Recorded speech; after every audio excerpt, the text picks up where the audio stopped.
meus irmãos, então, meus irmãos, vamos iniciar o nosso estudo da noite de hoje. E hoje quem vai compartilhar conosco é a nossa irmã Nilza. Então, com S. Vamos vibrar, né, para que ela vamos emanar as nossas melhores vibrações, né, dando muito carinho, muito amor, para que ela possa receber, né, de nós isso, e também pedindo aos nossos benfeitores, ao nosso Mestre Jesus, que a possa envolver nessa hora, para que ela possa passar para a gente tudo aquilo que a gente necessita. Então, Nilza, pode assumir seu carro.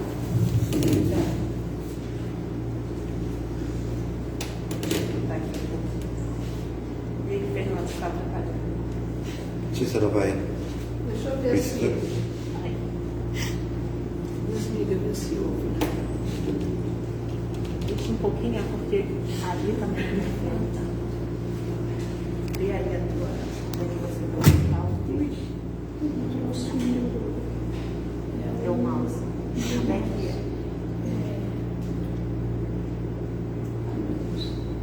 Você pode lembrar? Ah, sim. Já está aqui, aí tem várias pastinhas. Causa e efeito. Tem várias pastinhas aqui. Causa e efeito. Onde que ele está assim?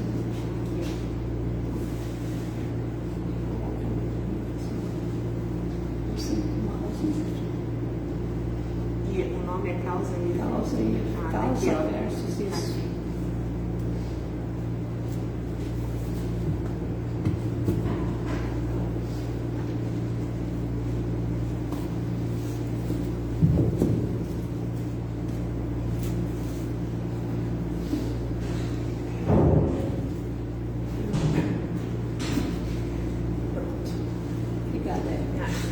Boa noite a todos. Estão me vendo? Porque eu sou baixinha e o computador pode. Então, que Jesus nos abençoe e nos guarde nesse instante. Para a nossa reflexão hoje, eu trouxe causa e efeito versus ação e reação. É causa e efeito ou é ação e reação? Nós vamos ver a diferença dos dois hoje, tá? E esse conteúdo está no Reformador de junho de 2015, no livro Aulas da Vida, com animais capítulo Animais em Sofrimento, pelo Francisco Cândido Xavier e Emmanuel. O Evangelho segundo o Espiritismo, capítulo 5, itens 7 e 9, o Livro dos Espíritos, no capítulo 11, da Lei de Justiça, de Amor e de Caridade, e o livro O Céu e o Inferno, do Código Penal da Vida Futura, segundo o Espiritismo, e do livro Problema do Ser, do Destino e da Dor, no capítulo 19, de Leon Denis. Então vamos ver o que o Espiritismo diz sobre essa lei, né? O Espiritismo não se apoia numa autoridade de natureza particular para formular código fantasioso. Então, o Espiritismo nunca se apoiou numa autoridade de natureza particular. O que Kardec pôs no Livro dos Espíritos foi tudo trabalho de pesquisa, de estudo, né? E suas leis, no que toca ao futuro, são deduzidas de observações positivas sobre os fatos. Então, quando começou a surgir as mesas girantes, ele foi observar os fatos, porque ele chegou e assistiu tudo, mas ele deduziu que não poderia ser mesa falante, a mesa não poderia falar. Tinha uma inteligência por trás disso, então ele foi pesquisar, foi estudar para ver o que seria aquilo, né? De maneira que Kardec estabeleceu essas leis em absoluta consonância com os atributos da divindade. Então ele estabeleceu as leis em consonância, em sequência, em consequência com tudo aquilo que acontecia, era verídico. E essas leis se apoiam sobre 3 pilares: o arrependimento, a reparação e a expiação.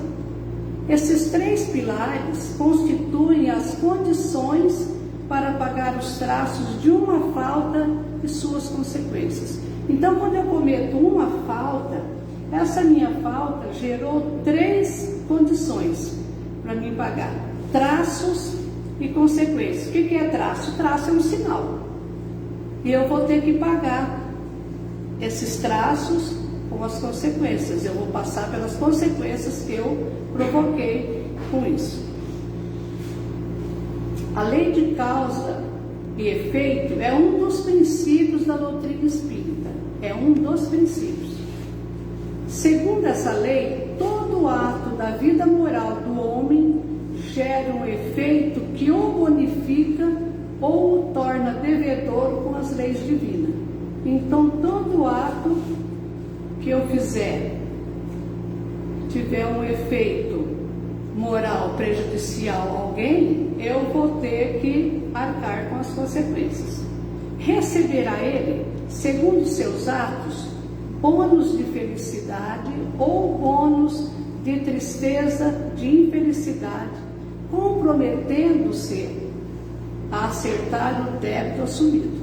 Então, tudo que eu provocar, todo o mal que eu fizer, eu vou ter que acertar depois. É como se eu assinasse uma promissória.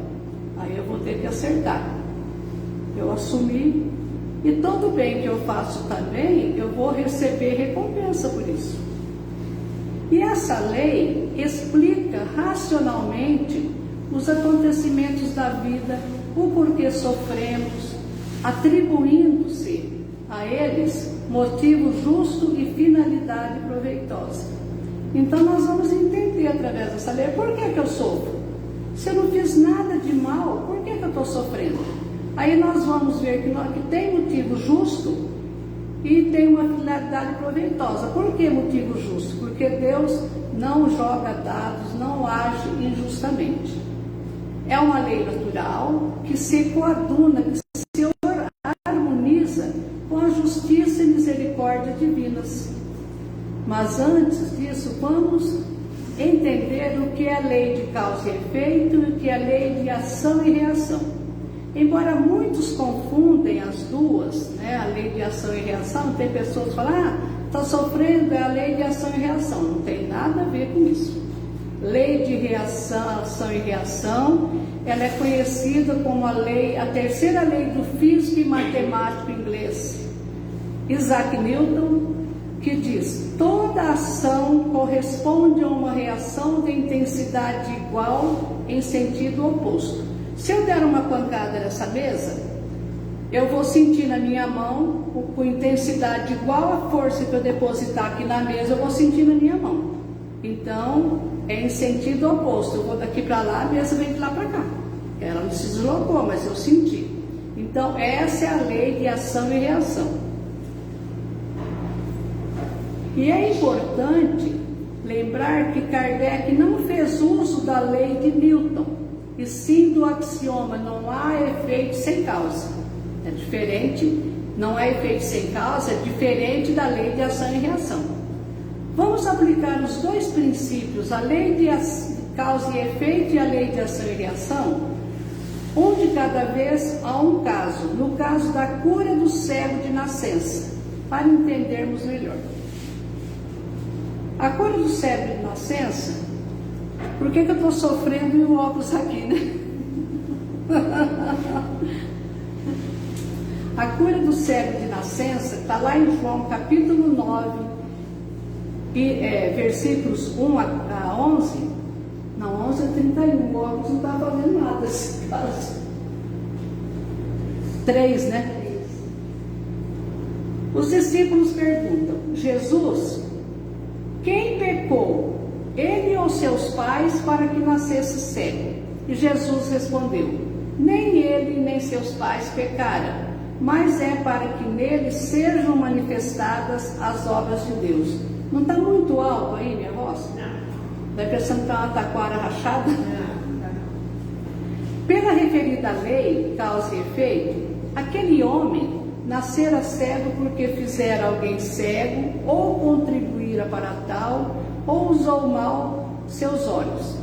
Lá no Livro dos Espíritos tem uma parte que diz que nós temos que ter o descanso. Se eu abuso muito da minha saúde, eu posso renascer depois com um problema daquele órgão que eu afetei. Se eu não cuidei dos meus olhos, se eu forcei demais, eu vou ter problema depois porque eu usei mal os meus olhos. Ou uso os olhos mal para ver coisa que não presta, né? Coisa que não precisa, aí eu estou usando mal, então eu vou ter que resgatar. No entanto, pela ação e reação, conclui-se que o cego de nascença submeteu-se àquela situação para contribuir com a missão redentora do Mestre Jesus. Nenhum erro cometera para reencarnar cego. Identifica, nesse caso, a dor e evolução, da qual se trata o Espírito André Luiz, no capítulo 19 do livro Ação e Reação. Talvez seja por causa do nome do livro que colocou Ação e Reação, né? Mas no livro me parece 3 vezes a palavra ação e reação, enquanto que a lei de causa e efeito aparece por 19 vezes. Então, foi justamente por causa do livro que interpretaram a lei de ação e reação. Nenhum erro cometera para reencarnar cego. Identifica-se a dor e evolução. Aquela dor, a dor e evolução é aquela dor que atua de fora para dentro. Então, vai de fora para dentro, aprimorando o ser que sem a qual não existiria progresso, diz o André Luiz. E o Espírito Emmanuel nos alerta que é importante interpretar a dor por mais altos padrões de entendimento. Nós não sabemos interpretar a nossa dor. Por quê? A nossa dor. Algum motivo tem, né? Ninguém sofre de um modo ou de outro tão somente para resgatar débito algum de alguma coisa. Sofre-se também angariando os recursos preciosos para evoluir mais rápido. Então, tem espírito que ele escolhe reencarnar com um determinado problema para evoluir mais rápido, chegar mais rápido à escala evolutiva. Tal afirmativa se fundamenta no princípio da lei da causa e efeito, e é com ele que entendemos perfeitamente o que o sublime Nazareno nos ensinou de forma velada. Porque Jesus, ele falava de forma velada, ele falava por parábolas, e não eram todos que entendiam. Alguns dos discípulos entendiam, mas nem todos. Se nós hoje não entendemos, imagine naquela época, sem televisão, sem rádio, só no blá blá blá mesmo, né? Então, era difícil. Então, ele ensinou de forma velada para que depois, com o passar dos anos, a gente fosse estudando, fosse se instruindo. A dor daquele cego não era uma reação a nada, era a própria ação. Que ação? A ação que ele pediu para nascer cego, para colaborar com os desígnios de Deus, né?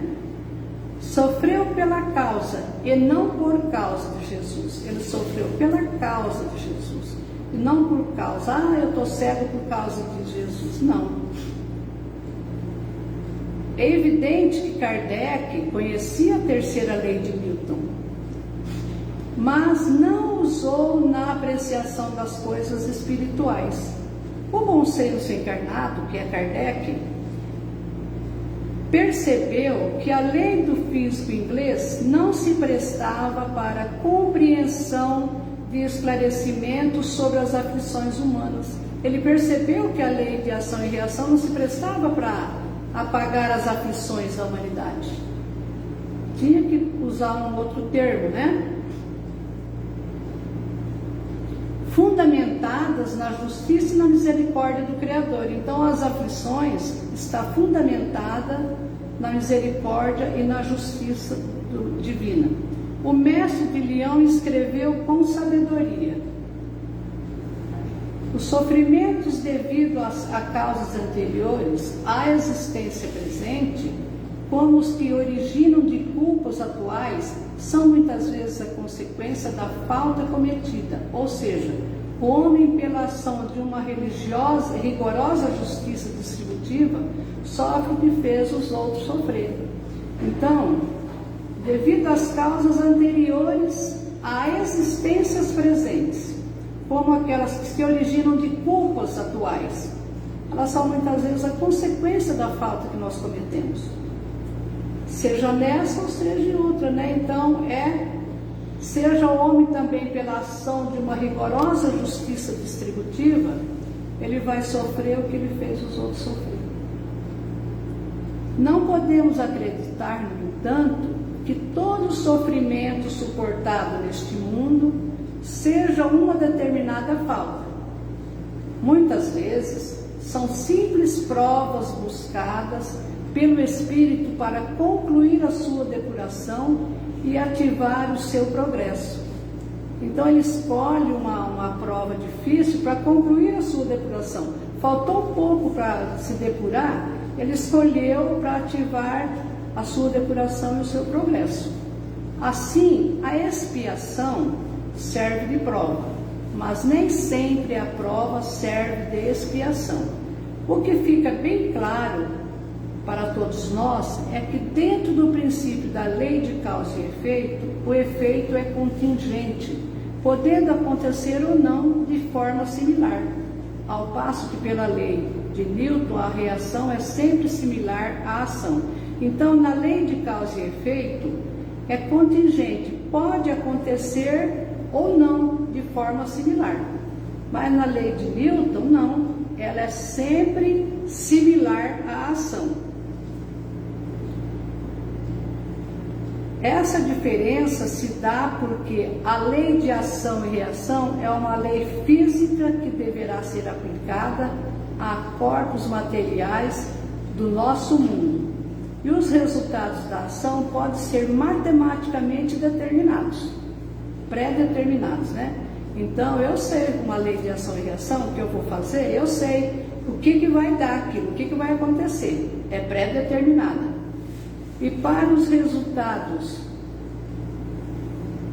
enquanto que a lei de causa e efeito é uma lei moral, complexa, aplicada às relações intrapessoais e interpessoais, tanto no mundo material quanto no mundo espiritual, cujos resultados da causa não podem ser matematicamente pré-determinados. O resultado esperado pela ação, segundo a lei de Newton, é imediata, enquanto pela lei de causa e efeito, o tempo é indeterminado e variável. Então, na lei de causa e efeito, o tempo é indeterminado. Você errou hoje, não está determinado que você vai resgatar já, vai pagar já. Na lei de causa e efeito, não. Na lei de causa e efeito é no momento. Agora, na lei de ação e de causa e efeito, não é determinado, você pode pagar daqui 2 anos, daqui 100, vai ficar na sua faturinha lá.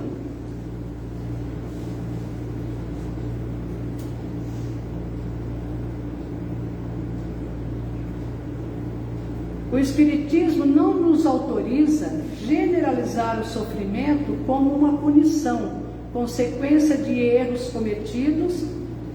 Então, muitas pessoas, porque ele está pagando, porque ele fez tal coisa. Nem sempre é isso. Nós não podemos generalizar e achar que tudo está pagando alguma coisa que fez. Quem somos nós para falar, não, é por isso que você está sofrendo? Nem sempre. Leon Denis, que muito bem compreendeu a verdadeira missão da dor, nos ensina: todos aqueles que sofrem não são forçosamente culpados em vida de expiação. Muitos são simplesmente espíritos ávidos de progresso, que escolheram vidas penosas e de labor de trabalho, né? Para escolher o benefício moral que anda ligado a toda a pena sofrida. Então, ele escolheu uma vida de penosa e labor, trabalhar e sofrer para que ele possa angariar, né, um benefício moral, que ele possa angariar para a sua depuração. A causa do sofrimento não somente está no passado ou no presente, mas também no futuro. Então fala, isso é coisa do passado ou coisa do presente, mas ela pode estar no futuro também. Como no futuro só estou aqui ainda? É a dor evolução. Quando o espírito escolhe pela dor evolução, não está corrigindo erros cometidos, foi o caso do cego de nascença, mas construindo um porvir venturoso para o espírito em evolução. Logo, na apreciação das causas das dores e aflições por que passamos, nem sempre é correto adotar a lei de ação e reação. Há uma ação ilícita, concluindo, desculpa, eu pulei uma linha, lei de ação e reação, concluindo apressadamente que a dor seja sempre uma reação oposta a uma ação ilícita. Os espíritos superiores nos ensinam que para todo efeito existe uma causa, mas não asseguram que o sofrimento seja sempre um efeito, pois no caso do cego de nascença, ele estava isento de culpa. A causa da sua desdita existia sim, mas estava no seu desejo de cooperação com a causa do Messias de Deus. Então existia sim uma ação para ele, mas ele escolheu para auxiliar, né? Por causa da nossa dificuldade de andar de braços com a dor, na condição de amiga, é difícil, né? Você aceitar a dor na condição de amiga, né? Se dói, como que ela é minha amiga? Mas, insistindo em nos conduzir, é uma amiga que está insistindo em nos conduzir aos píncaros da glória espiritual. Por isso, esforcemos-nos para compreender, à luz da fé racional, que o Espiritismo nos trouxe, a exortação de Jesus no Sermão do Monte, consolando os sofredores. Bem-aventurados que choram, porque serão consolados. Mateus capítulo 5, versos 4. Aí eu disse no início que essas leis se apoiam sobre 3 pilares, que são as condições necessárias para pagar os traços e as consequências de uma falta. No 16º Código Penal Divino, o primeiro de todos é o arrependimento. Conquanto seja o primeiro, por si só não basta. Então, não basta eu me arrepender somente, né?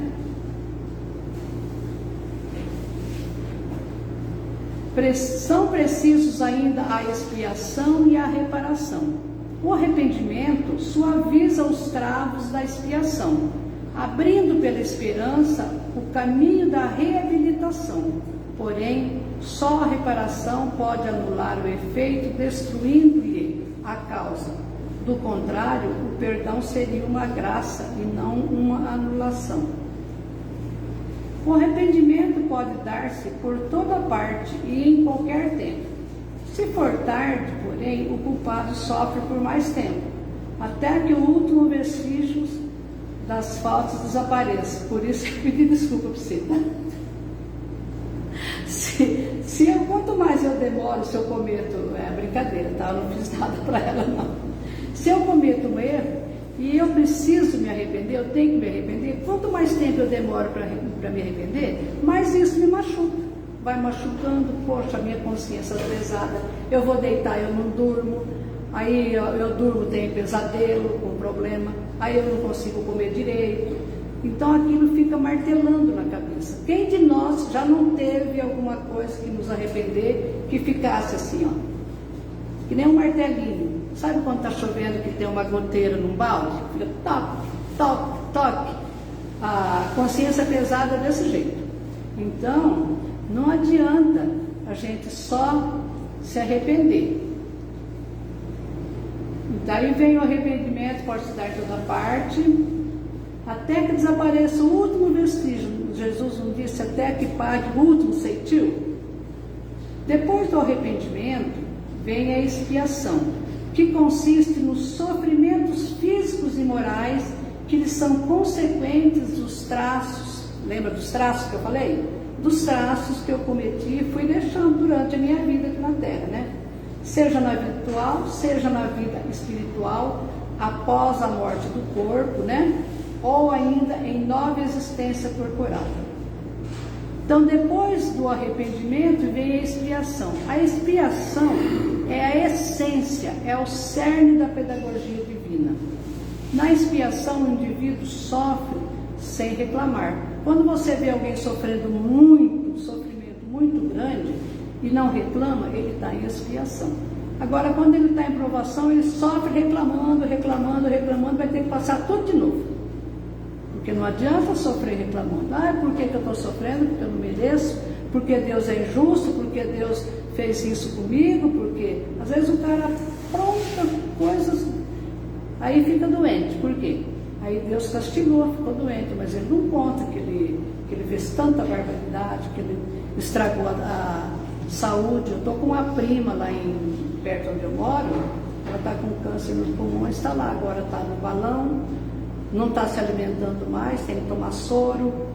Ela fumou 40 anos. E o pai dela falava assim, o pai dela era da Legião da Boa Vontade.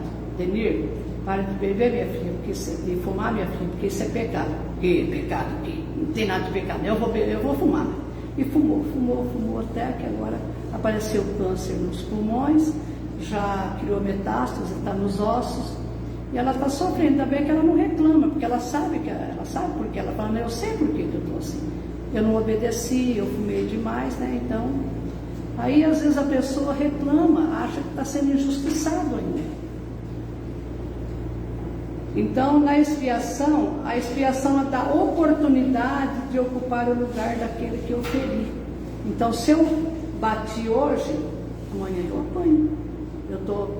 Somente troquei de lugar.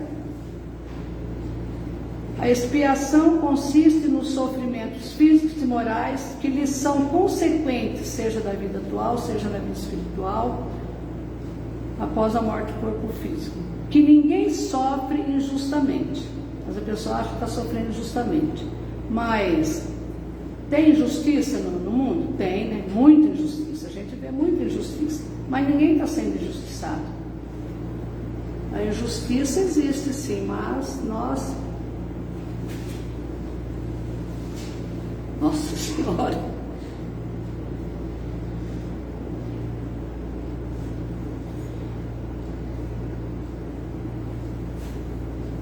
Uma finalidade, ela explica então a expiação racionalmente, que ninguém sofre injustamente, e as finalidades serão sempre proveitosas, dependendo de cada um, se aproveitou ou não, né? Se ela se aproveitou bem a oportunidade do sofrimento que ela está tendo, ótimo, se não, ela não é proveitosa. Aí depois do arrependimento, da expiação, vem a reparação, que consiste em fazer todo o bem àquele a quem se havia feito mal. Quem não repara os seus erros numa existência por fraqueza ou má vontade, achar-se-á numa existência ulterior em contato com as mesmas pessoas que de si tiveram queixas. Então, se eu não reparar agora, eu vou ter que reparar depois. Eu vou ter que voltar com essas pessoas que tiveram queixas minhas e em condições voluntariamente escolhidas, de modo a demonstrar-lhes todo o bem quanto o mal lhes tenha feito. Então eu escolho voltar com essas pessoas e vou ter que fazer todo o bem quanto o mal que eu provoquei. Nem todas as faltas acarretam prejuízo direto e efetivo. Nota de Kardec: a necessidade da reparação é um princípio de rigorosa justiça, que se pode considerar verdadeira lei de reabilitação moral dos espíritos. Então a reparação é uma lei de reabilitação.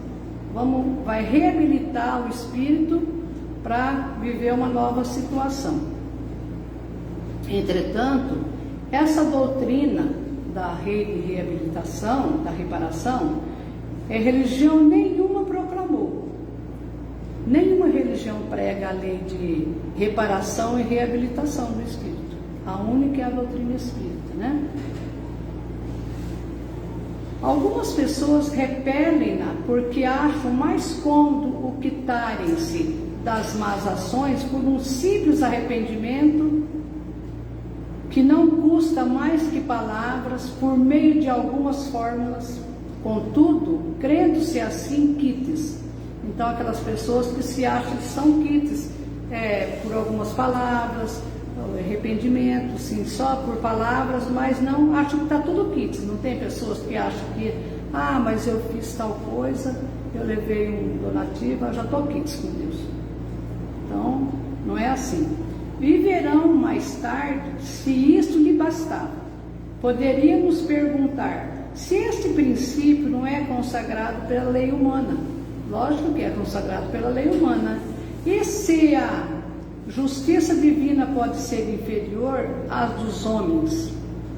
Será que a justiça divina pode ser inferior à nossa? Porque as vacilam as pessoas perante uma obrigação que todo homem honesto se impõe como dever, segundo o grau de suas forças. Por que muitas pessoas vacilam diante disso? É um dever que todo homem honesto tem, segundo o grau de suas forças, ele chegar e conversar e pôr em pratos limpos, né? Eu estava nervosa, ou estava fora de mim, ou estava brincando, né?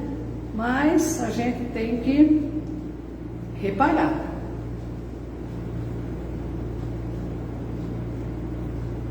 Tem uma palavrinha aqui em vermelho, é que eu estou fazendo a palestra, aí eu não termino, para mim não me perder, eu escrevo, parei aqui. Esqueci de apagar. Mas que esse slide já foi, né? Deixa eu ver. Foi. E mais, se essas leis se dariam por desafrontada desde que o indivíduo que as transgredisse por abuso de confiança se limitasse a dizer que as respeita infinitamente, por que hão de vacilar tais pessoas perante uma obrigação que todo homem honesto se impõe como dever dos segundos graus de suas forças? Quando essa perspectiva de reparação for inculcada na crença das massas, será um outro freio aos teus desmandos, e bem mais poderoso que o inferno e respectivas penas eternas, visto como interessa a vida em sua plena atualidade, podendo o homem compreender a procedência das circunstâncias que as tornam penosa ou a sua verdadeira situação. Então, fica o recado, e nós temos que cuidar com aquilo que nós fazemos, porque tem a reparação. Cuidado com a lei de ação e reação e com a lei de causa e efeito, para a gente não sair pregando uma coisa que não é, né? Para aí as pessoas, mas é a lei de ação e reação. Não, não é a lei de ação e reação. É isso que eu trouxe para a reflexão de hoje e a prece, né?